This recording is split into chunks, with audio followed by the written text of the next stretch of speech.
Hello. We are covering one-to-one functions and inverses in this video. So take notes. 2.8, one-to-one functions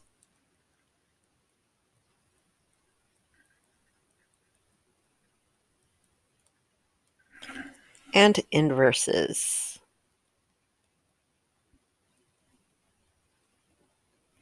Okay, so before we go into what a one-to-one function is, let's just kind of quickly review the definition of a function. So a function, f is a function if it maps every x in its domain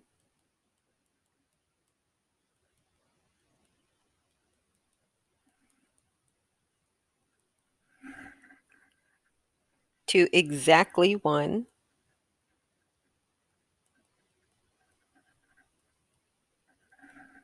y value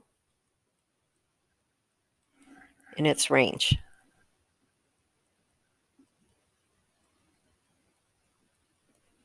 Okay, and here is a visual of what I mean. So I'll draw three different scenarios here.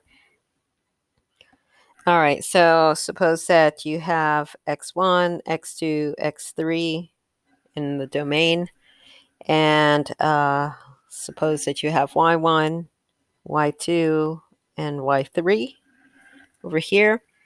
And suppose that you have a function and your function maps x1 to y2, x2 over here to y1, and x3 over here to y3. Okay, so according to this definition here, this would be a function because it maps every x in its domain. So it maps every x in its domain to exactly one y value. Okay, so this here is a representation of a function relation. Okay, same thing with this next one. Suppose you have x1, x2, x3, right? And suppose that you have y1, y2, and y3. Okay. And suppose that x1 gets mapped over here to y2. Y2 also gets mapped over there. And even x3 gets mapped over there. Okay. So here, so long as every x value gets mapped to exactly one y value, then it represents a function. So this is a yes. This is a yes. Let's take a look at an example of a no. So suppose that I have these values here and these values over here. And suppose that x1 gets mapped over here to y2. And suppose that x2 gets mapped over here and also over here. And suppose that x3 gets mapped over to y2. Okay, so this here does not represent a function relation because, again, according to the definition of a function, it says every x in its domain gets mapped to exactly one. It has to be exactly one y value. And so while x1 goes to one y value and x3 goes to one y value, we see here that x2 goes to two y values. Okay, so that's why this is not a representation of a function relation. Okay, because x2 maps to two y values. Okay, all right, so that's what a function is. So let's take a look at what a one-to-one function is. Okay, so a one-to-one function is a subset of functions. So let's take a look at the definition here. one-to-one function.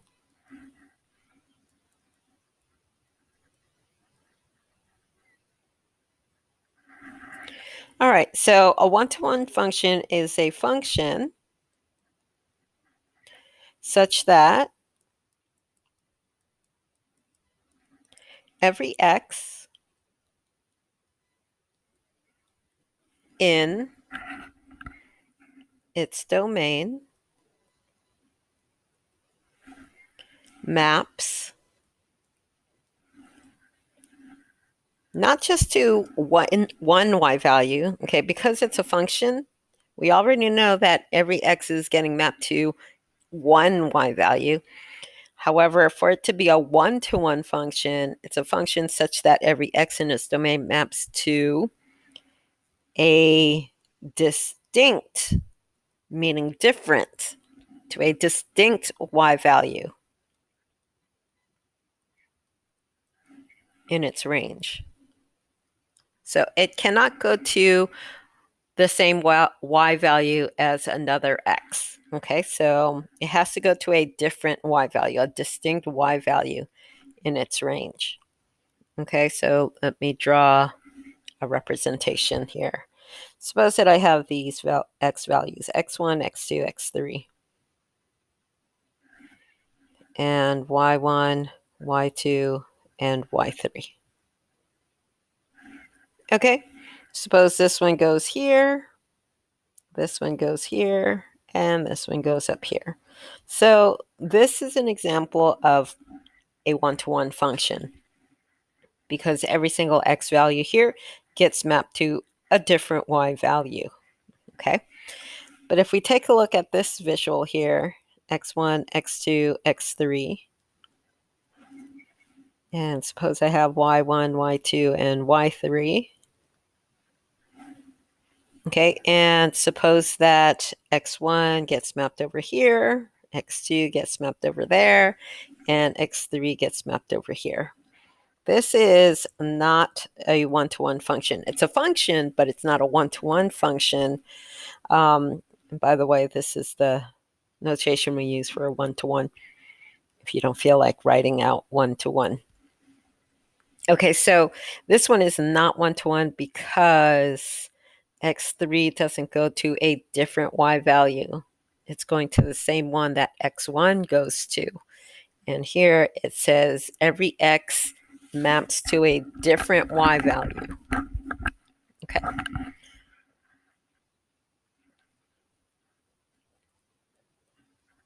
x1 and x3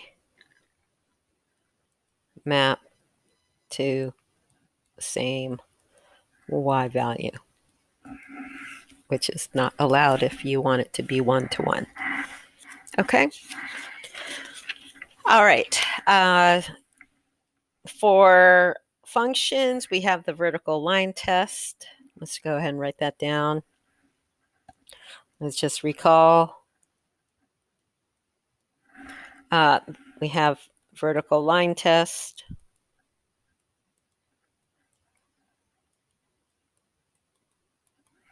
For functions, so that if we're looking at a graph, like let's say we have this one here. If we have this graph, if it passes the vertical line test, which means that that vertical line, no matter where you draw it, I happen to draw it here, but I could draw it anywhere. That vertical line intersects the graph at only one spot, right? So this is a function.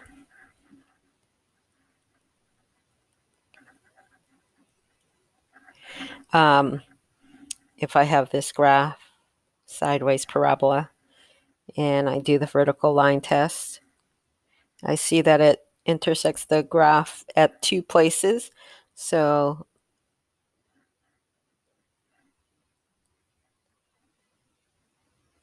this is not a function. Okay, so we have the vertical line test to determine whether or not a graph is a function or not. Okay, and so now we have the horizontal line test for one-to-one. Okay. we have the horizontal line test for 1-to-1. Okay, so when you're testing to see if it's a 1-to-1 function, make sure you first test that it is a function. So make sure it passes the vertical line test and it also passes the horizontal line test. Okay, so let's take a look here. If I have this graph here, so first of all, it's a function, right? It only crosses once. And no matter where I draw the horizontal line, so this is yes function. And then this one tells me yes 1-to-1. Okay. Let's take a look at this graph. So here, no matter where I draw the vertical line, it only crosses once. So yes, it's a function. And then if I draw a horizontal line, I see that it crosses in 2 places. So even though it's a function, it's not 1-to-1. Okay. And the reason why we are talking about 1-to-1 functions here is because when we start talking about inverses, it turns out that not all functions have inverses. It turns out the functions that do have inverses are the functions that are 1-to-1. So we kind of have to talk about 1-to-1 functions if we're going to talk about inverses. Okay. So here we notice that this parabola is a function. However, it's not a 1-to-1 function. But put a little note here.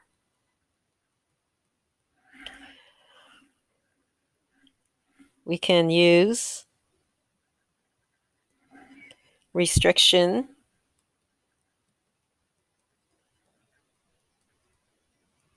on domain to force 1-to-1.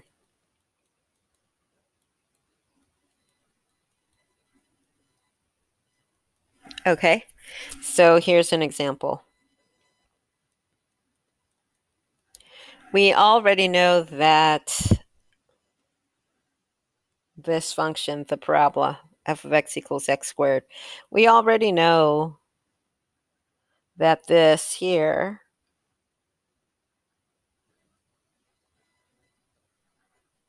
is a function,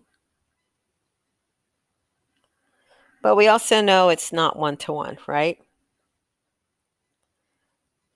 So we know it's a function, but not 1-to-1.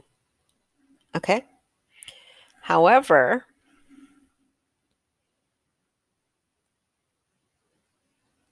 suppose I do this. Suppose I take that function, and so we see here it does not pass the horizontal line test, right? Whenever I draw a horizontal line, I cross the graph in 2 places, right? But if I didn't have this part of the graph, then I would be fine. I would be 1-to-1, right? So what if I take the function and I only consider the x values that are greater than or equal to 0? Instead of taking all real numbers, I restrict it to just the x values that are greater than or equal to 0. Well, if I do that, then now my graph looks like this, which is just the right half of the parabola. And now I have a function, and yes, 1-to-1. Okay, so you could do things like that as well. Okay. All right, so let's talk about the inverse function.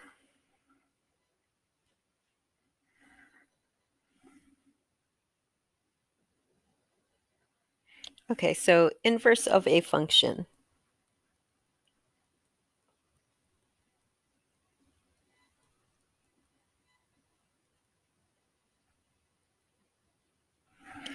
Okay, so let's let f be a one-to-one function. So let f be a one-to-one function with domain A and range B.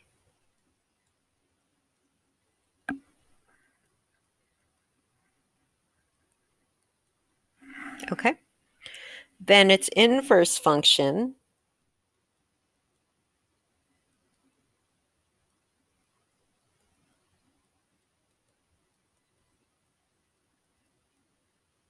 and we use this notation, f with a little -1 up there. So that's not an exponent. This is a notation, and this means f inverse. F inverse. Okay. So then its inverse function, f inverse, has domain B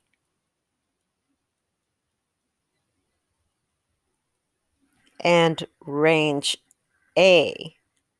So you see what's happening here? So you start off with a function, right? You have this one-to-one function f, and f has domain A, range B. And now you have the inverse function, f inverse, right? So f starts off with domain A, range B, and then the inverse has domain B and range A. So it switches, okay? And is defined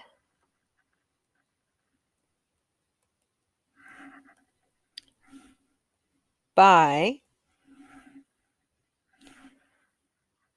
f inverse of y equals to x if and only if, I'm going to use this arrow here, which means that it's true in both directions, if and only if f of x equals y. So if f of x equals y, which is what you're used to seeing, f of x equals y, then f inverse of y will equal x, okay? For any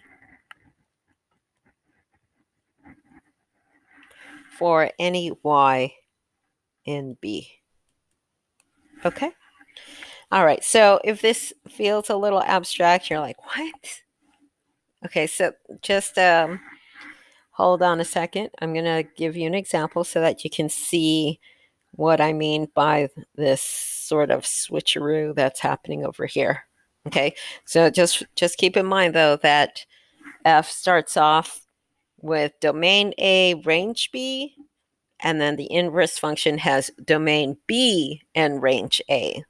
Okay? All right.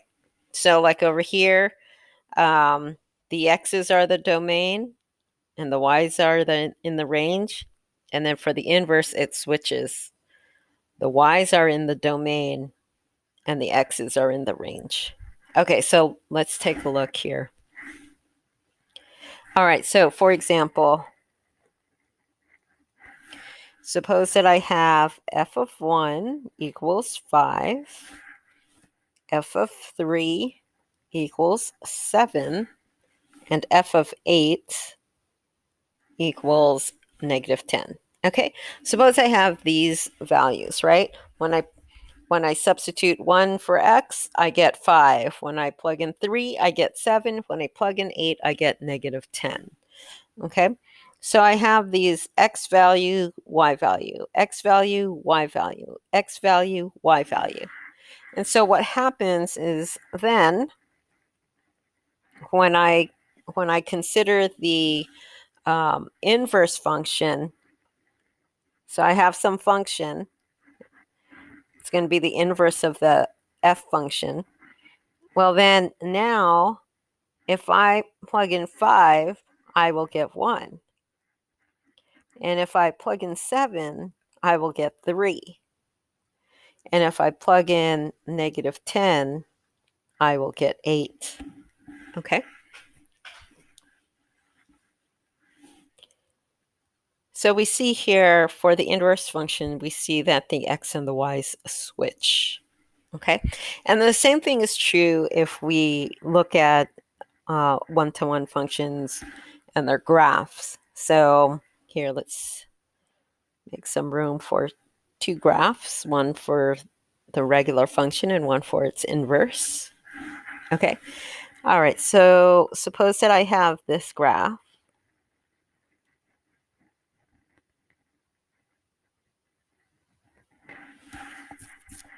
Okay. Here's x. Here is f of x. Okay. And suppose that I have a point at 1, 0, 2, 1, 3, 2, 4, 3. Okay. Suppose that I have this here.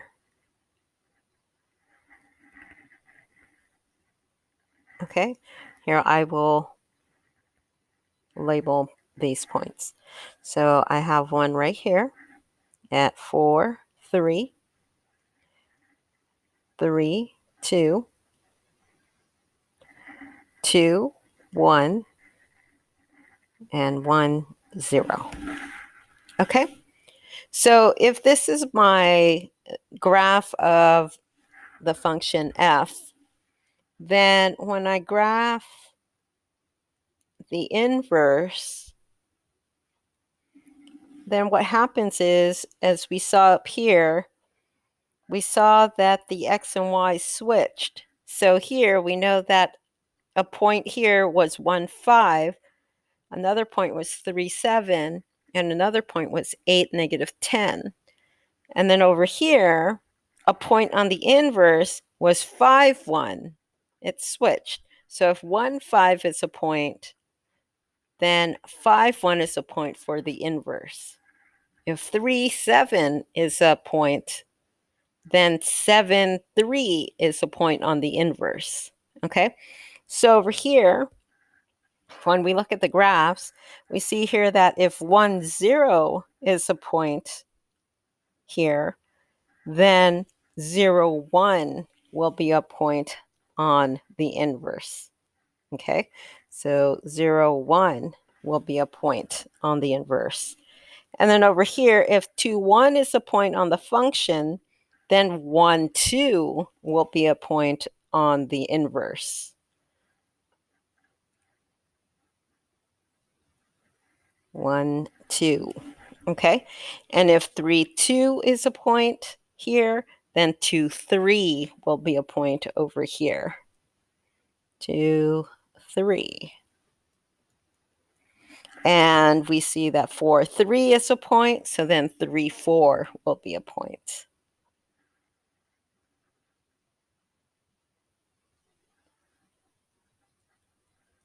Okay, so this here becomes the graph of the inverse. It's kind of hard to see what the relationship is because they're on two separate graphs, but let's not worry about that. Okay, so this here is F inverse. Okay. All right, so let's take a look at this inverse function property. Okay, so we see here, these are just two ways to look at the relationship between functions and their inverses.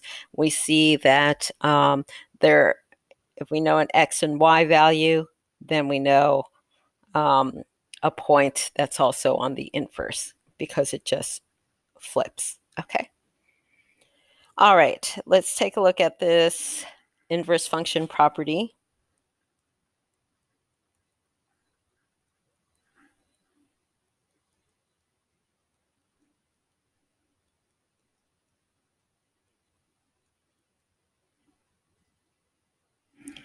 Okay, so let f be a one-to-one function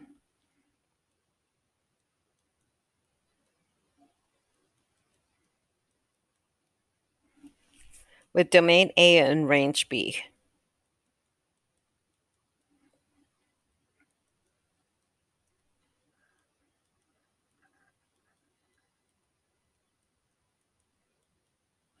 Okay, the inverse function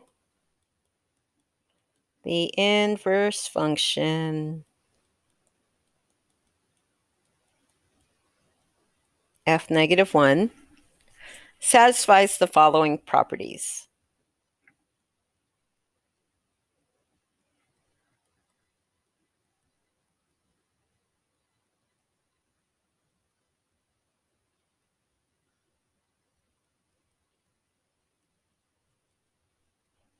Okay, so number 1, if you do the composition, f inverse circle f, this is going to equal x for every x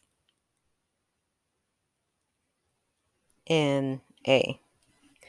If you do the composition f circle f inverse, you will also get x for every x in B. Okay, and then conversely,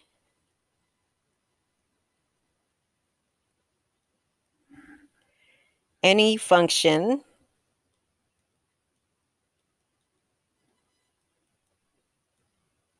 f inverse x satisfying these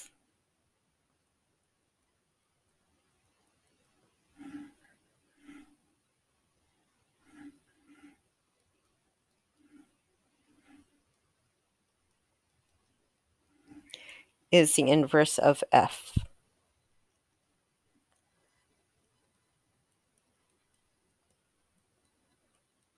And it's really this last statement here that I just wrote, conversely, any function satisfying these is the inverse of f.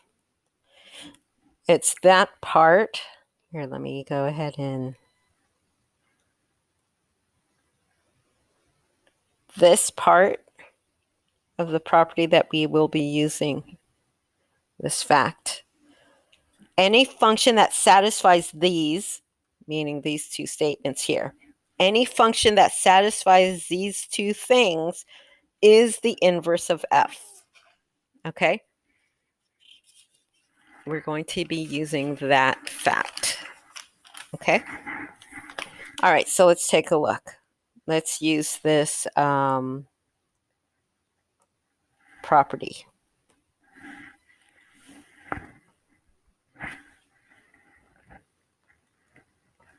So verifying inverses using the property.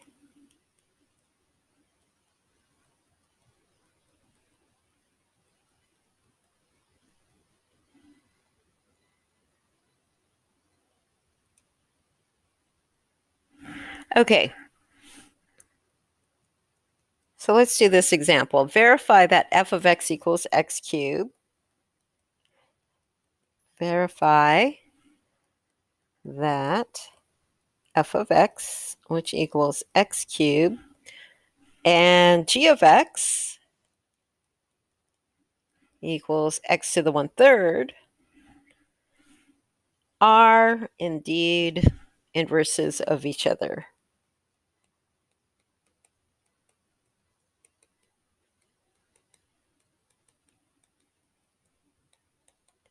Okay, so oftentimes when students do this problem, because I like to put this problem on the test, so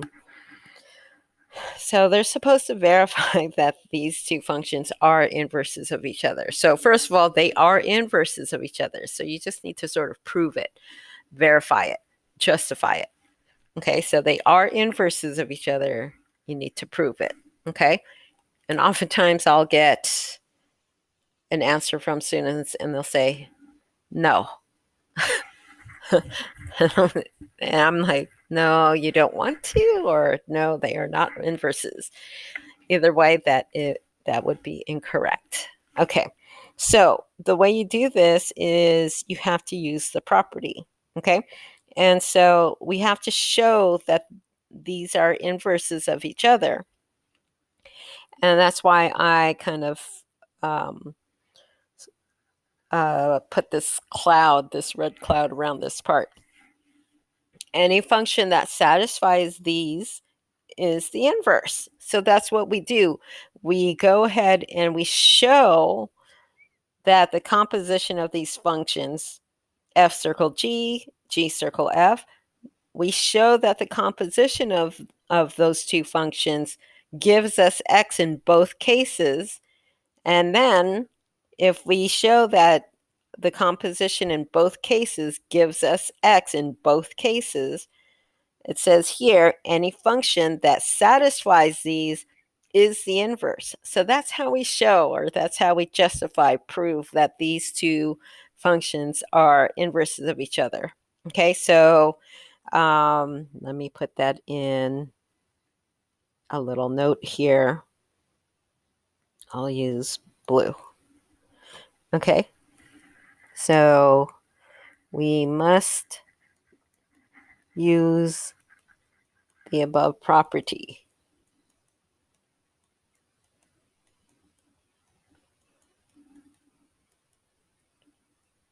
And show f circle g equals x and g circle f equals x. Okay? So, and that's really all you have to do. You just have to show that you get x for both of those compositions. Okay? So let's go ahead and start. F circle g. Okay? So we'll start off with that one. So f circle g, if you recall, means f of g.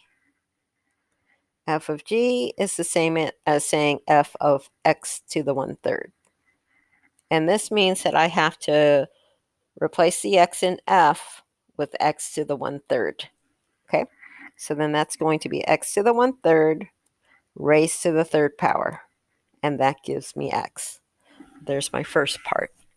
Okay, so I showed this part.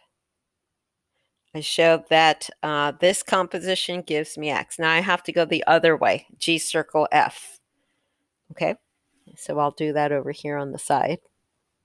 G circle f is the same as g of f of x. G of f of x is the same as g of x cubed. This means I have to replace all the x's in g with x to the third. And then here, this gives me x. Okay, so I showed that f circle g equals x and g circle f equals x. And so they satisfy these things here. Therefore, they are the inverse of each other. Okay, so that's all you have to do is show that you get x. Show that you get x. And you can claim that's the math symbol for therefore. Therefore, f and g are inverses of each other.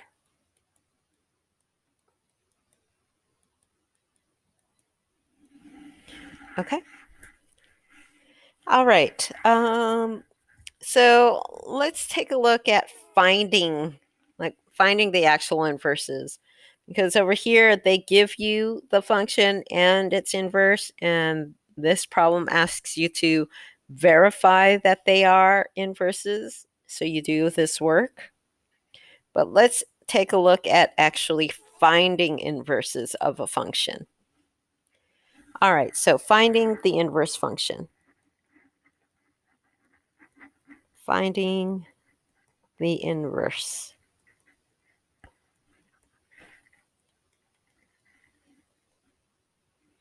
And there's really just an algorithm for doing this. So if you're given a function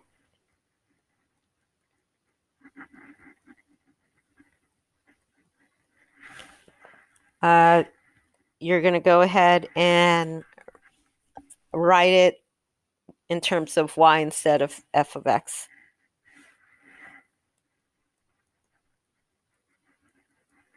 Rewrite using y in place of f of x. Okay. And then once you do that, then you're going to solve the equation that you have.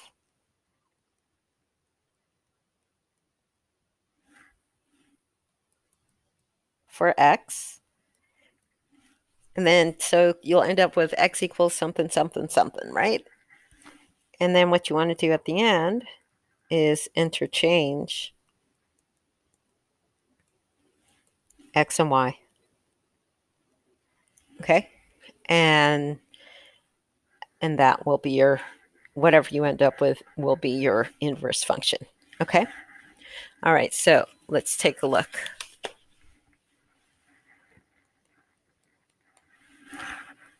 Find the inverse. Find the inverse of f of x, which equals 3x minus 2. Okay? So it says here the first thing we want to do is rewrite using y for f of x. So we're going to replace this with y. Y equals 3x minus 2. Okay? So that's the first thing we're going to do. Y equals 3x minus 2. Okay? Second thing, solve the equation now for x. All right, so I'm going to go ahead and y equals 3x minus 2. So I'm going to go ahead and solve for x.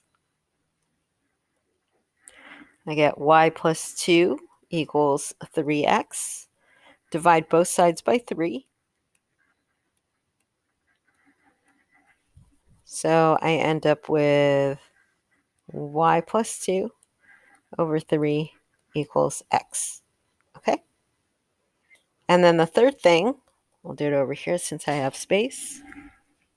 The third thing is to interchange x and y. Okay, it says interchange x and y. So here, this is what I end up with. So now I'm going to go ahead and switch the x and y. So I'm going to put the x here, and I'm going to put the y there. So x plus 2 over 3 equals y. And there's your inverse function. This is your inverse function. So now instead of writing y equals, I can write it as f inverse equals. So f inverse of x equals x plus 2 over 3. Okay.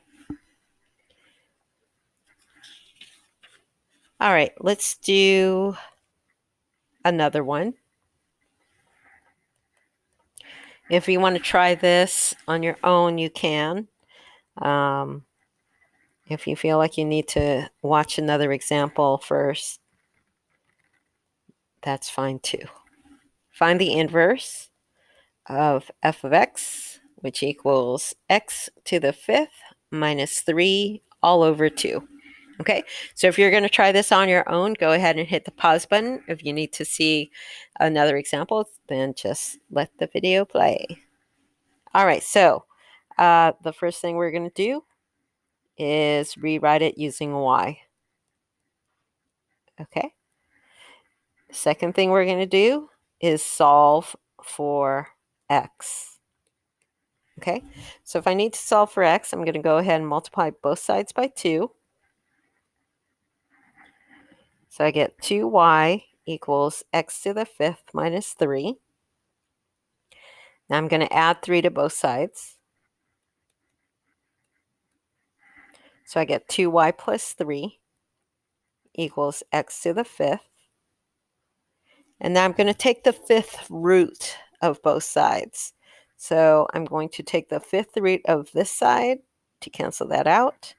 And I will take the 5th root of this side. So I get the 5th root of 2y plus 3. 2y plus 3. I wrote 5. Okay, equals x. All right, so I solved for x. And now for the third part, all I do is switch the x and y.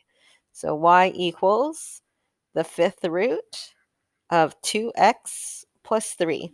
So that is your inverse function. So you can use f inverse now. F inverse of x is this. Okay?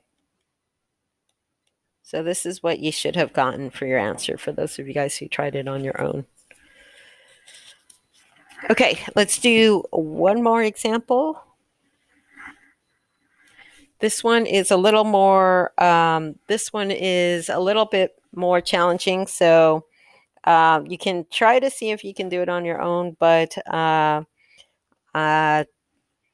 we'll see. Find the inverse.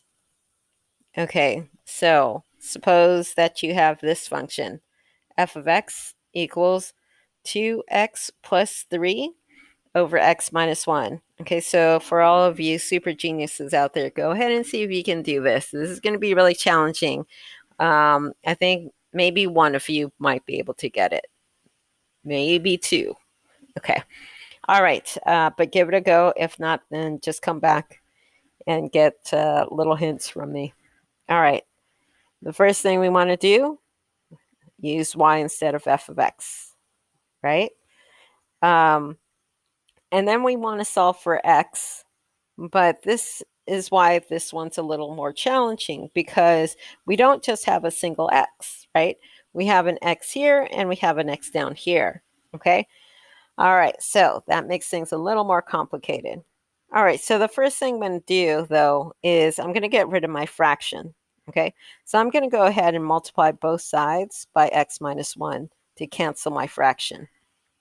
Remember when we learned how to clear fractions? Okay, so I'm going to go ahead and write this as y times x minus 1 equals 2x plus 3, okay? And so then I get y times x minus y equals 2x plus 3. Okay? And so now what happens is I'm going to go ahead and put the x terms together on one side and everything else on the other side. Okay? So it doesn't matter which way you do this. I'm going to go ahead and subtract 2x on both sides. Okay, and here, because that's a y, I can't really do anything with it. Okay, and now I'm going to go ahead and add y to both sides, because I want all of my terms with x's here, all of my terms without x on the other side. Okay, so this is what I have so far, right? And now, the way you get a single x here is by factoring the x out. So if I factor out x, I'll have y minus 2. And now I can solve for x by dividing both sides by y minus 2. Okay, so x equals 3 plus y all over y minus 2. All right, so I solved for x. And my last step is to switch x and y. So y equals 3. There's a y there. So I have to replace both of these y values with an x. So I have to put 3 plus x and x minus 2.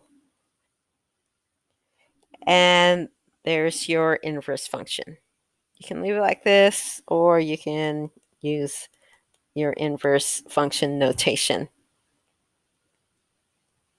Okay, so this would be the final answer. Okay, so that is it. Make sure you see the difference between these two types of problems where you have to find the inverse. Okay, that's where you do this 3-step process when they ask you to find the inverse, versus this type of problem over here where they ask you to verify that these are inverses of each other. Okay, when they ask you to verify, you have to do this. Composition function equals x, composition function equals x. Done. Okay. And then finding the inverse function is this this three-step problem. Okay. All right. If you have any questions, make sure you email me or message me, and keep up with the homework.